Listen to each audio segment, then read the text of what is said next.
রায়পুরে দেশ জার্নাল পত্রিকার শুভ উদ্বোধন উপলক্ষে ইফতার ও দোয়ার আয়োজন করা হয়েছে। লক্ষ্মীপুরের নিজস্ব প্রতিবেদক নুরুল আমিন ভূঁইয়া দুলালের পাঠানো ভিডিও ও চিত্রে থাকছে বিস্তারিত।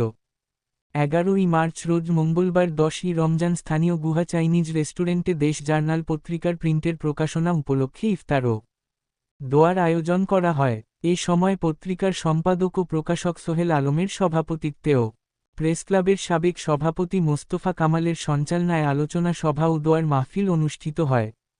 উক্ত দোয়া ও ইফতার মাহফিলে প্রধান অতিথি হিসেবে উপস্থিত ছিলেন অ্যাডভোকেট নিজাম উদ্দিন মাহমুদ, আইনজীবী, ঢাকা জজ কোর্ট, অ্যাডভোকেট আব্দুল আওয়াল রুবেল, অ্যাডভোকেট এমরান হোসেন, পত্রিকার আইন বিষয়ক সম্পাদক আব্দুল মজিদ চৌধুরী, যুগ্ম আহ্বায়ক রায়পুর থানা বিএনপি প্রফেসর মনির আহমেদ, লক্ষ্মীপুর জেলা আইনজীবী সমিতির সভাপতি সাবেক বিএনপি সভাপতি অ্যাডভোকেট মনিরুল ইসলাম হাওলাদার, রায়পুর থানা বিএনপির আহ্বায়ক নাজমুল ইসলাম মিঠু, রায়পুর থানা বিএনপির সদস্য সচিব শফিকুর রহমান ভূঁইয়া, পৌর জামায়াত সহসভাপতি অ্যাডভোকেট কামাল উদ্দিন, সাংবাদিক নেতৃবৃন্দের মধ্যে উপস্থিত ছিলেন রায়পুর প্রেসক্লাবের সভাপতি আনোয়ার হোসেন ঢালী, সাবেক সভাপতি নুরুল আমিন ভূঁইয়া দুলাল, সাধারণ সম্পাদক এম আর সুমন ও রায়পুর প্রেসক্লাব সাংবাদিক ইউনিয়ন, রায়পুর রিপোর্টার্স ইউনিটি সহ সকল সাংবাদিকবৃন্দ উপস্থিত ছিলেন।